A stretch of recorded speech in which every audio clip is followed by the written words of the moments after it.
She had no home, no money, and nowhere to go. But when the world told her to let go of her children, she made one promise that shocked everyone. As long as I'm breathing, my children will never be alone. What happened next changed all of their lives forever. Sarah never imagined that one day she would be standing on a busy sidewalk with nothing but two small backpacks, a thin blanket, and the tiny hands of her children holding tightly onto hers. Just months earlier, she had been living an ordinary life. It wasn't luxurious, but it was filled with love. She worked hard, paid her bills, tucked her children into bed every night, and believed that as long as they stayed together, everything would be okay. Then life changed without warning. She lost her job, struggled to find another one, fell behind on rent, and eventually lost the apartment they called home. In a matter of weeks, everything she had worked for disappeared. Everything except the two little faces that looked up to her with complete trust. On the first night without a home, Sarah sat awake while Emma and Noah slept beside her on a cold bench. She wrapped the blanket around them and pulled them close, even though she was freezing herself. Every passing car reminded her that people were going home to warm beds while her children had nowhere to sleep. Tears filled her eyes, but she quietly wiped them away before the children could wake up. She knew they needed strength, not fear. That night, she made a silent promise to herself. No matter how difficult life became, she would never leave her children behind. No amount of hunger, exhaustion, or hardship would ever make her give up on them. Each new day became a battle. Before sunrise, Sarah searched for places where they could wash up. She carefully cleaned her children's faces in public restrooms, combed Emma's hair with her fingers, and made sure Noah's shirt looked as neat as possible. She wanted them to walk through the day with dignity, even if they had nowhere to return at night. She smiled at them every morning, hiding the fear that lived inside her heart. They were too young to carry the weight she carried. Food became another challenge. Some days, Sarah managed to earn a few dollars by collecting recyclable bottles or helping shop owners clean their storefronts. Whatever little money she earned went directly toward feeding Emma and Noah. If there wasn't enough for all three of them, Sarah simply told the children she had already eaten earlier. Emma sometimes looked at her suspiciously, noticing that her mother never seemed to take a bite, but Sarah would laugh gently and encourage them to finish every crumb on the plate. Watching her children eat became enough to quiet her own hunger, even though her empty stomach reminded her of the sacrifice she was making. People passed by every day without knowing her story. Some avoided eye contact, pretending not to notice the small family sitting quietly together. Others whispered hurtful comments, assuming she had made careless choices. Sarah heard every word, but she refused to let those opinions define her. She understood that people often judged what they could see instead of asking what had happened. Rather than wasting energy defending herself, she focused on protecting the two people who depended on her. There were moments when the pressure felt unbearable. Shelters offered temporary beds, but some required families to separate. One location had space for the children but not for Sarah. Another could only take boys, meaning Noah would have to stay somewhere different while Emma and Sarah went elsewhere. Every offer came with the same painful condition: separation. Sarah listened politely each time before shaking her head. She thanked the workers for trying to help, but she refused every arrangement that meant her children would wake up wondering where their mother had gone. She believed that staying together in difficult circumstances was better than facing comfort alone. Late at night, when Emma and Noah were asleep beside her, Sarah often questioned herself. She wondered if she was making the right decisions. She worried about their future and feared she might fail them despite giving everything she had. Yet every morning, the moment they smiled at her or reached for her hand, her doubts disappeared. Those small moments reminded her exactly why she kept fighting. They didn't need a perfect mother. They needed a mother who would never stop choosing them, no matter how impossible life became. Every morning, Sarah noticed the same familiar faces walking past the corner where she and her children spent most of their days. Office workers hurried by with cups of coffee in their hands. Parents walked their children to school. Teenagers laughed with friends, and elderly couples enjoyed peaceful morning walks. Most of them never looked in her direction. Those who did rarely saw a mother trying her best. Instead, they saw a homeless woman sitting on the sidewalk with 2 children, and immediately created a story in their own minds. Some whispered quietly as they passed. Others weren't afraid to speak loudly enough for Sarah to hear. She probably made terrible decisions. Those poor kids deserve a better life. Why doesn't she just find a job? Every word felt like another stone added to the heavy weight she was already carrying. She wanted to explain that she had worked hard for years. She wanted to tell them how quickly life had fallen apart after losing her job and home. She wanted them to know that she had filled out countless job applications and attended interview after interview, only to be rejected again and again. But she knew most people had already made up their minds before they ever looked into her eyes. Instead of arguing, Sarah stayed silent. She had learned that people often believed the stories they created more than the truth standing right in front of them. Her energy was too valuable to spend convincing strangers that she wasn't the person they imagined. Every bit of strength she had belonged to Emma and Noah. One afternoon, while the children quietly shared a sandwich someone had donated, a well-dressed woman stopped nearby. She looked at Sarah for several seconds before speaking. "Children shouldn't have to live like this," she said with a disapproving shake of her head. Sarah nodded softly because she agreed. No child should have to experience homelessness. But before she could respond, the woman continued, "If you really loved them, you'd let someone else raise them." The words struck Sarah harder than hunger ever could. She looked at Emma and Noah, who were pretending not to listen but had clearly heard every word. Sarah took a slow breath and smiled gently at the woman. "I love them too much to stop being their mother," she replied quietly. The woman frowned, said nothing else and walked away. Emma looked up at her mother with worried eyes. "Mom, are you leaving us?" Sarah immediately wrapped both children in her arms. "Never," she whispered. "Not today, not tomorrow, not ever." That simple promise brought comfort back to their frightened faces. Days later, another misunderstanding reminded Sarah how easily appearances could deceive. She entered a small grocery store hoping to buy a loaf of bread with the few coins she had earned cleaning windows that morning. As she walked through the aisles with Noah beside her, a security guard followed closely behind. Every time she stopped to compare prices, he stopped too. Every time she reached for an item, he watched carefully. Sarah understood exactly what was happening. The guard assumed that because her clothes were worn and she looked exhausted, she intended to steal. She quietly finished shopping, paid every coin she had at the register, thanked the cashier politely, and left without saying a word. Outside the store, Noah looked confused. Why was that man following us? Sarah forced a smile. He was just doing his job. She refused to fill her son's heart with bitterness. There would be enough difficult lessons waiting for him as he grew older. For now, she wanted him to believe that kindness still existed in the world. Not everyone judged her harshly, but even those with good intentions sometimes misunderstood her situation. Volunteers occasionally handed her food and blankets, assuming that was all she needed. Sarah appreciated every act of generosity, yet what she desperately wanted was an opportunity. She didn't want to depend on handouts forever. She wanted steady work, a safe place for her children to sleep, and the chance to rebuild the life they had lost.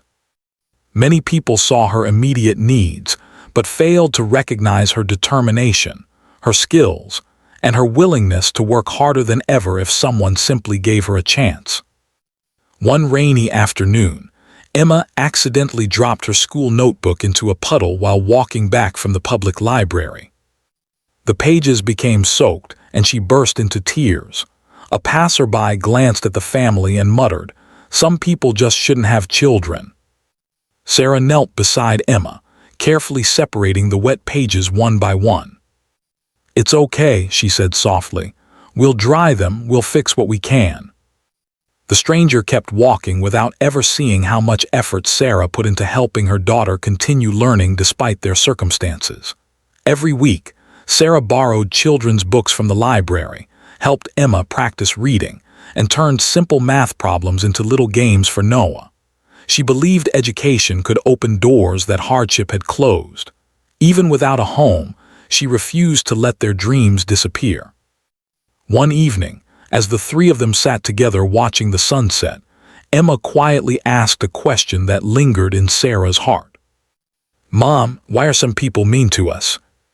Sarah looked around at the busy street before answering. "They don't know our story." Emma thought for a moment. "So if they knew us, maybe they'd be kinder." Sarah smiled gently. "I think many of them would." She wasn't angry with the people who judged her. She was saddened by how quickly human beings often formed opinions without understanding another person's journey. She knew that every stranger she passed carried invisible struggles of their own. Some hid broken hearts behind expensive clothes. Others smiled while quietly battling loneliness, illness, or fear. Pain wore many different faces, and not all of them looked like homelessness. That realization kept compassion alive inside Sarah even when compassion wasn't shown to her. She refused to let other people's assumptions change the kind of person she wanted her children to become.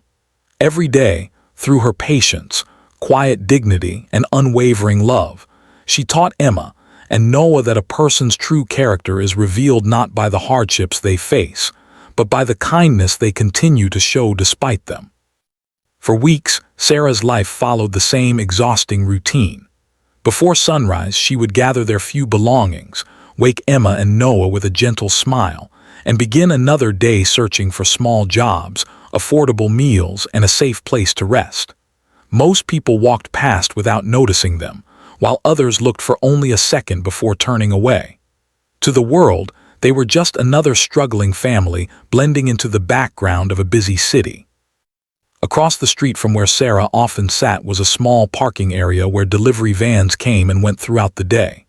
One of the drivers, a quiet man named Michael, had noticed Sarah several times before, but he had never approached her. At first, he assumed she was receiving help from someone, or that she would soon find her way back on her feet.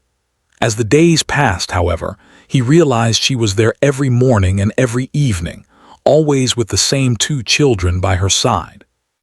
Something about the family caught his attention. It wasn't their poverty. It was the way Sarah treated her children. Every morning, she carefully fixed Emma's hair before they started the day. She made sure Noah's shoes were tied, even though they were old and beginning to fall apart. She smiled at them constantly, even when she looked exhausted herself. Whenever she managed to buy food, she divided it equally between the children before taking anything for herself, and most of the time she quietly claimed she wasn't hungry at all. Michael had seen many difficult situations during his years of making deliveries across the city. He had met people who had lost homes, jobs, and families, but there was something different about Sarah. Despite everything she had lost, she had not lost her kindness, her patience, or her love for her children. One afternoon, heavy rain began pouring without warning.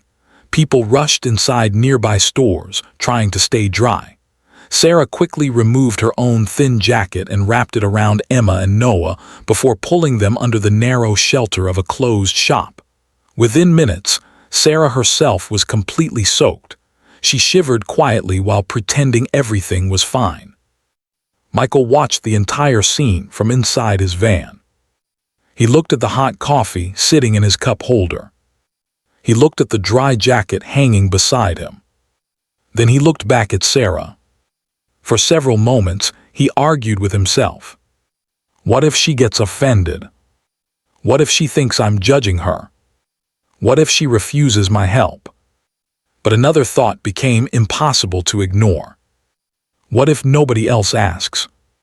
He stepped out into the rain carrying 3 hot meals and an extra blanket from his emergency supplies. As he approached, Sarah immediately became cautious. "We're okay," she said politely before he even spoke. Michael smiled gently. "I wasn't asking if you needed charity." Sarah looked confused. "I just noticed it's raining, and I brought more food than I can eat." She hesitated. Michael knelt slightly so he could speak at eye level with the children. Would you help me by making sure this food doesn't go to waste? Emma looked toward her mother. Sarah could see genuine kindness in the man's eyes, not pity. After a long pause, she nodded. Thank you. The children smiled as they accepted the warm meals. For the first time in days, Noah laughed while eating. Michael didn't ask uncomfortable questions. He didn't demand explanations. He simply sat nearby, allowing the family to eat in peace. Before leaving, he quietly handed Sarah the blanket. The weather report says tonight will be colder. Sarah's eyes filled with tears. You've already done enough. No, Michael replied softly. I've only done something. The following morning, Michael returned with breakfast. Not because Sarah had asked. Because he wanted to. Over the next several days, he stopped whenever his delivery route allowed. Sometimes he brought sandwiches. Other times he brought fruit, children's books, or warm socks he had purchased on his own. More importantly, he listened. Little by little, Sarah began sharing pieces of her story. She told him about losing her job when the cafe closed. She explained how months of searching had led nowhere. She described the impossible choices she faced every day and the shelters that wanted to separate her from Emma and Noah. Michael never interrupted. He simply listened. It was the first time in months that someone had asked, "What happened?" instead of assuming they already knew the answer. One afternoon, Emma sat beside Michael while coloring in an old notebook. "Do you have kids?" she asked. Michael smiled sadly. "No. I always wanted a family." Emma looked at him for a moment before handing him one of her crayons. "You can help me color then." He laughed for the first time in weeks. As the days passed, Michael realized something important. Sarah didn't need someone to rescue her. She needed someone to believe in her. One evening, he finally asked the question that had been on his mind. "Would you be upset if I shared your story?" Sarah immediately shook her head. "I don't want people feeling sorry for me." "They won't," Michael replied. "I don't want to show people your pain." "What do you want to show?" "Your strength." Sarah remained silent. Michael continued. "People see homelessness every day. They've stopped seeing the human beings behind it. I want them to see the mother who gives away her own dinner. The woman who teaches her children to smile when life gives them every reason to cry. The person who refuses to give up." After thinking quietly for several minutes, Sarah finally answered. "If sharing my story helps another family someday, then you can."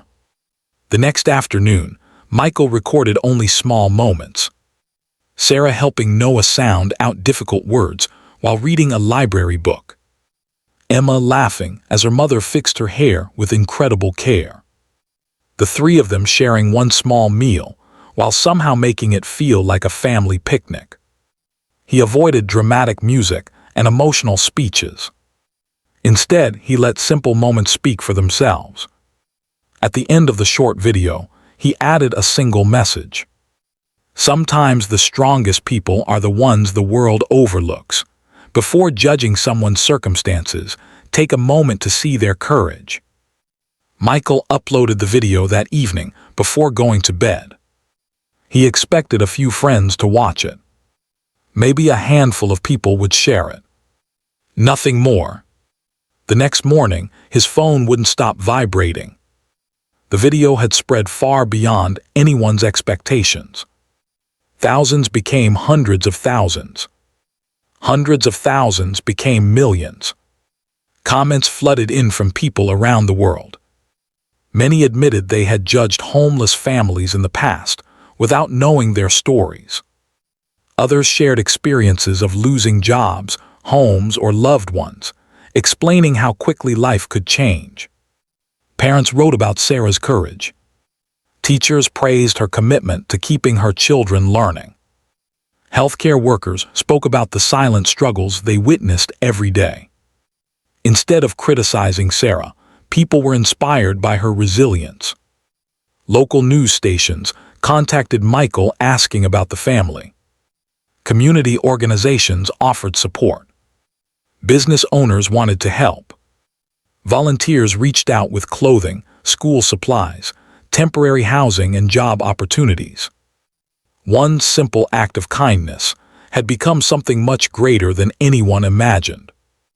It reminded countless strangers that compassion often begins with something as small as stopping long enough to truly see another human being instead of walking past them, as though they were invisible. Sarah had spent so many months surviving one day at a time that she no longer allowed herself to dream about the future. Every morning began with the same question: how would she keep Emma and Noah safe until nightfall? Every evening ended with another question: would tomorrow be any different? Hope had become something she carried quietly inside her heart, too fragile to speak aloud.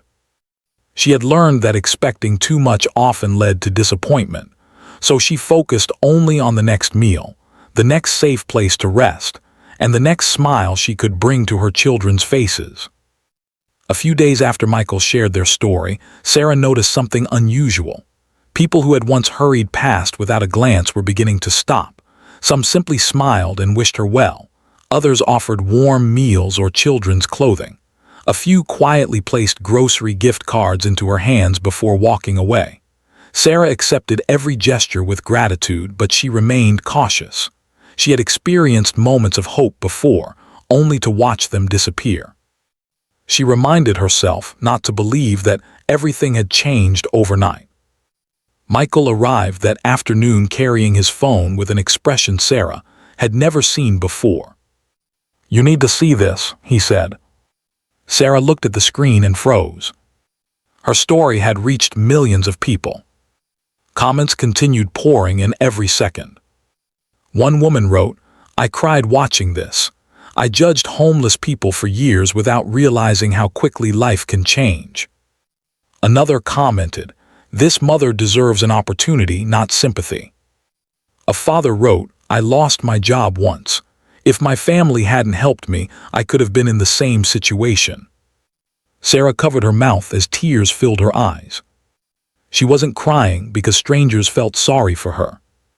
She was crying because, for the first time in months, people were finally seeing her as a mother instead of a problem. The following morning, Michael received dozens of phone calls. A local nonprofit organization wanted to meet Sarah. A children's charity offered backpacks filled with school supplies. Several clothing stores volunteered brand new outfits for Emma and Noah. A dentist offered free checkups. A nearby grocery store promised weekly food assistance until Sarah found stable work. Each phone call felt unreal. Sarah kept asking the same question: why would complete strangers do all this for us? Michael smiled. Because they finally know your story. That afternoon, Sarah and the children were invited to visit the nonprofit's community center. She felt nervous walking through the front doors. She worried people might look at her differently once they met her in person. Instead, she was welcomed with warm smiles. One volunteer knelt beside Emma. "We saved some books just for you." Another employee handed Noah a small toy truck. "I heard you like these." Noah's face lit up brighter than Sarah had seen in months. While the children explored a small play area, Sarah sat down with one of the counselors. Instead of asking what she had done wrong, the counselor asked a very different question. "What are you good at?" Sarah hesitated. "No one's asked me that in a long time." The counselor smiled patiently. "So let's start today." Sarah spoke about her years working in the cafe. She explained how she handled customers, managed inventory, trained new employees, and even filled in as supervisor whenever needed. The counselor listened carefully before saying something Sarah never expected.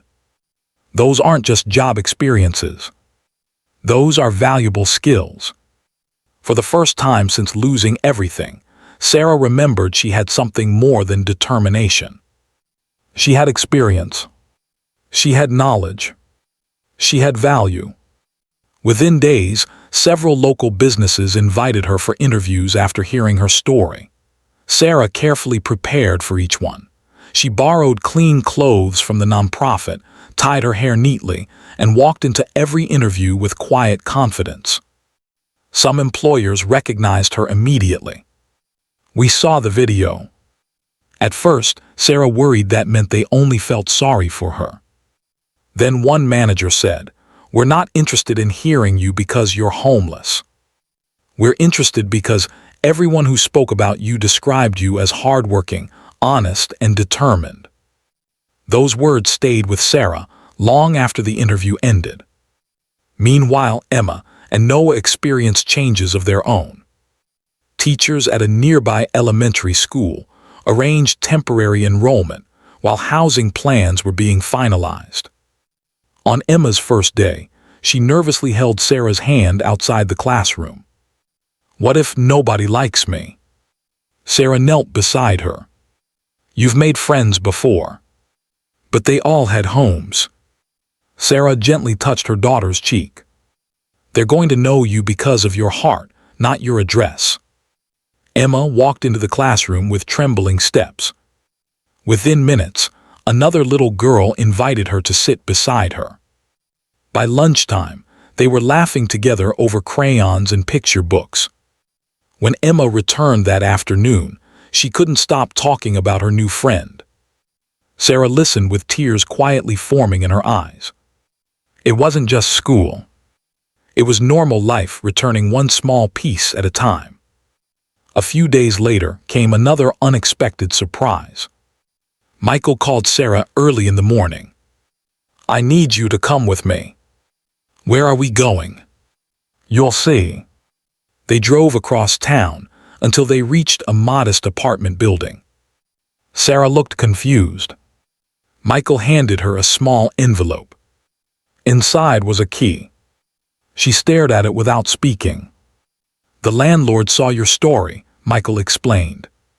"He has agreed to provide temporary housing while you rebuild."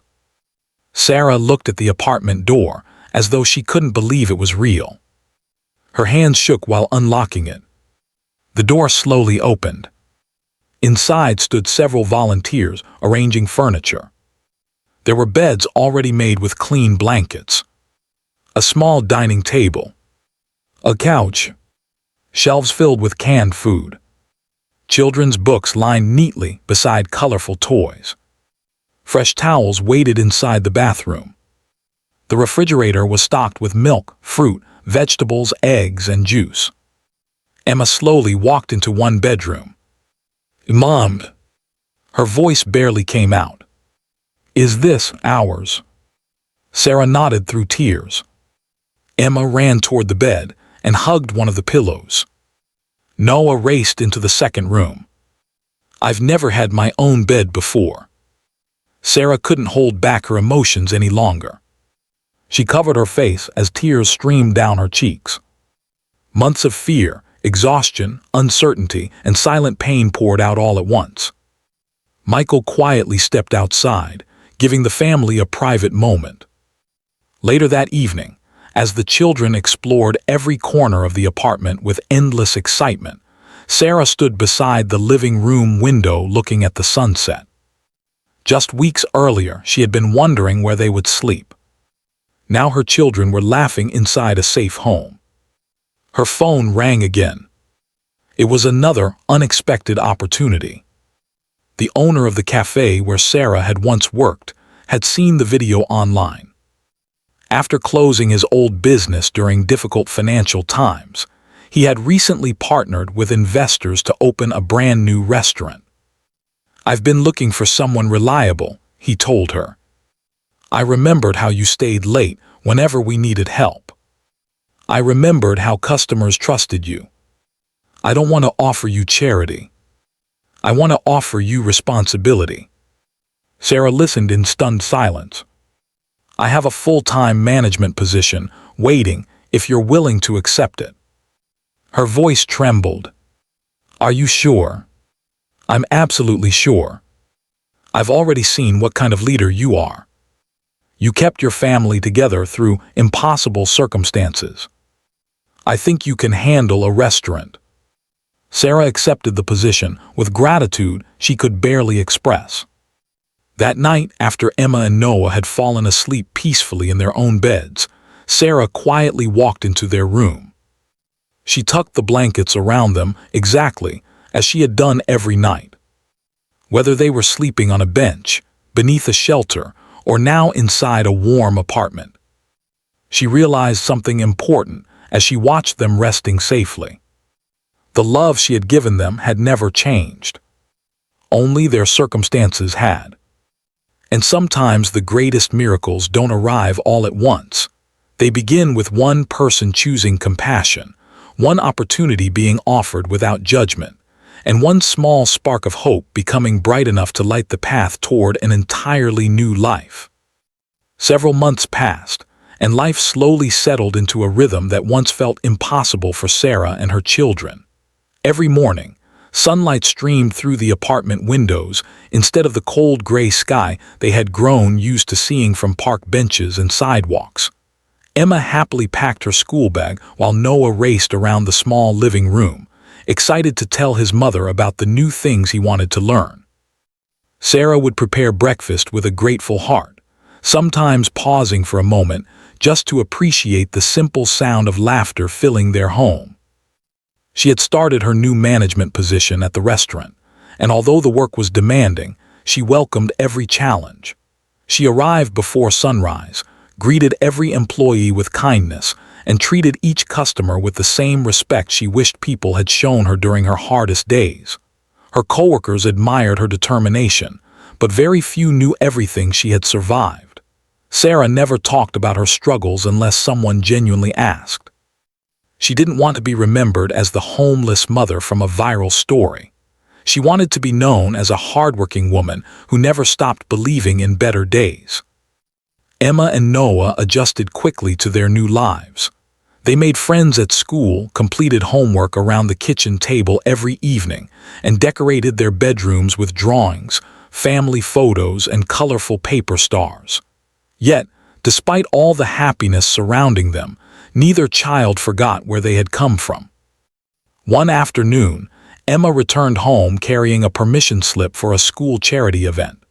Students were encouraged to collect canned food, blankets, and winter clothing for families experiencing homelessness.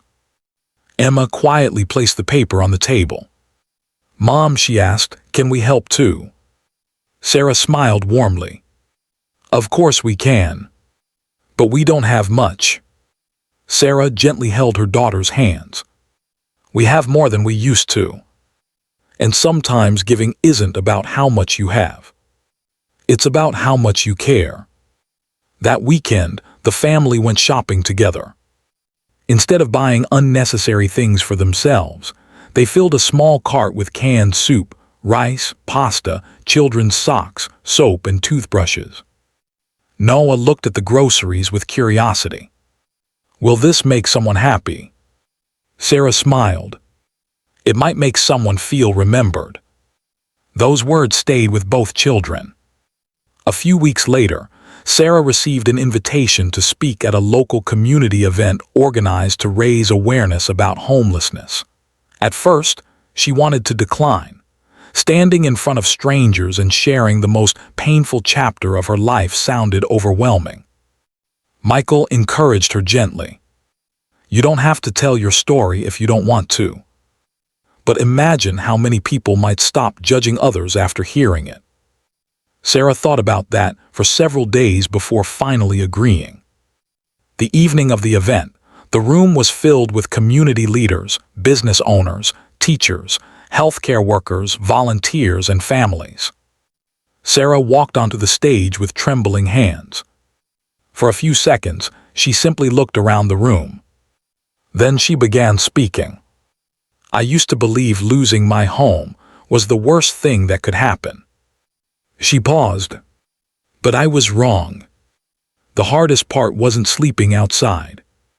It wasn't being hungry. It wasn't wearing the same clothes every day. The hardest part was watching people decide who I was without ever asking my name. The room became completely silent. Sarah continued. Some people looked at me and saw failure. My children looked at me and saw their mother. That difference changed everything. She spoke about the nights she stayed awake, protecting Emma and Noah from the cold. She described pretending she wasn't hungry so her children would eat. She shared how impossible it felt to hear strangers question her love for her children without knowing anything about her journey. Then she smiled. But one person chose curiosity instead of judgment. One person asked what happened instead of assuming. One person reminded me that kindness still exists. Her eyes turned toward Michael, who quietly sat near the back of the room. If he had walked past me that rainy afternoon like everyone else, my story might have ended very differently. The audience rose to their feet in applause. Many people wiped away tears. After the event ended, dozens of strangers approached Sarah. Some thanked her for changing the way they viewed homelessness. Others admitted they had unfairly judged people in difficult situations before hearing her story. One elderly man quietly said, "I've walked past people for years without making eye contact. I won't do that anymore." Another woman hugged Sarah tightly. "My daughter lost her apartment last year. I wish someone had treated her with the kindness your family received." Sarah realized her story no longer belonged only to her. It had become a bridge connecting people through empathy. Months later, Sarah and the children began volunteering every Saturday at the same nonprofit organization that had helped rebuild their lives. Emma loved organizing donated books for younger children. Noah carefully sorted toys, making sure every stuffed animal looked clean and welcoming. Sarah helped families fill out job applications, prepare resumes, and practice interview questions. Whenever someone apologized for asking for help, Sarah would gently smile. "There is courage in accepting help. I know because I once sat where you are." One cold winter evening, while serving hot meals at an outreach program, Sarah noticed a young mother sitting alone with two small children. The woman looked exhausted. Her clothes were worn. Her eyes carried the same fear Sarah remembered seeing in her own reflection months earlier. People walked past without stopping. Sarah quietly carried 3 warm meals to their table. The woman immediately shook her head. "I'm not looking for charity." Sarah smiled softly. "I know. I'm offering dinner." The young mother looked surprised. Those words sounded strangely familiar. As the children began eating, Sarah sat beside her. For several minutes, neither woman spoke. Finally, the young mother whispered, "I don't know how I'm going to keep going." Sarah looked into her eyes. "You don't have to have all the answers today. You only have to make it through today." The woman began crying. Sarah reached across the table and gently held her hand. "You are not alone." In that quiet moment, Sarah understood something beautiful. Kindness has a way of traveling from one heart to another. Months earlier, Michael had offered hope to a stranger. Now Sarah was passing that same hope forward. Emma watched the conversation from across the room. Later that night, while driving home, she asked, "Mom, were we helping them the way people helped us?" Sarah nodded. "Yes." Emma smiled proudly. "Then I want to keep helping forever." Sarah looked at her daughter and realized the greatest lesson her children had learned wasn't about surviving hardship. It was about remembering compassion after the hardship was over. Years later, Emma would become a teacher known for believing in children who struggled the most. Noah would choose a career, helping families find affordable housing and community resources. Whenever anyone asked what inspired them, they both shared the same answer. Our mother taught us that love doesn't depend on how much money you have. It depends on how much of yourself you're willing to give. Sarah never considered herself extraordinary. She believed she had simply done what any loving parent would do. She never stopped choosing her children, even when life became unbearably difficult. She never allowed bitterness to replace kindness. She never let poverty steal her dignity. She never forgot the strangers who became friends, the volunteers who became family, or the man who chose to see a person instead of a circumstance. Every evening before bedtime, Sarah still tucked Emma and Noah into bed just as she had done during the darkest nights of their lives. Sometimes she would stand quietly at their bedroom door, remembering the promise she had made beneath a cold, rainy sky. As long as I'm breathing, my children will never be alone. She had kept that promise, not because life had suddenly become easy, but because love had given her the strength to keep moving forward when everything else seemed lost. Her journey became a reminder that true wealth is never measured by the size of a house, the balance of a bank account, or the possessions we collect throughout our lives. Real wealth is found in the people we protect, the kindness we choose when no one is watching, the compassion we extend to strangers, and the hope we give to those who have almost forgotten what hope feels like. Moral of the story: never judge a person by their circumstances, because every life has a story hidden beneath the surface. A single act of kindness can change someone's future forever, and the greatest strength in this world is a heart that refuses to stop loving, even in the face of unimaginable hardship. Disclaimer: this story is created for inspirational and educational purposes. While it is presented in a realistic style, certain characters, events, and dialogues have been dramatized or fictionalized to deliver a meaningful message. Any resemblance to actual persons or events is purely coincidental. The purpose of this story is to inspire compassion, hope, and kindness.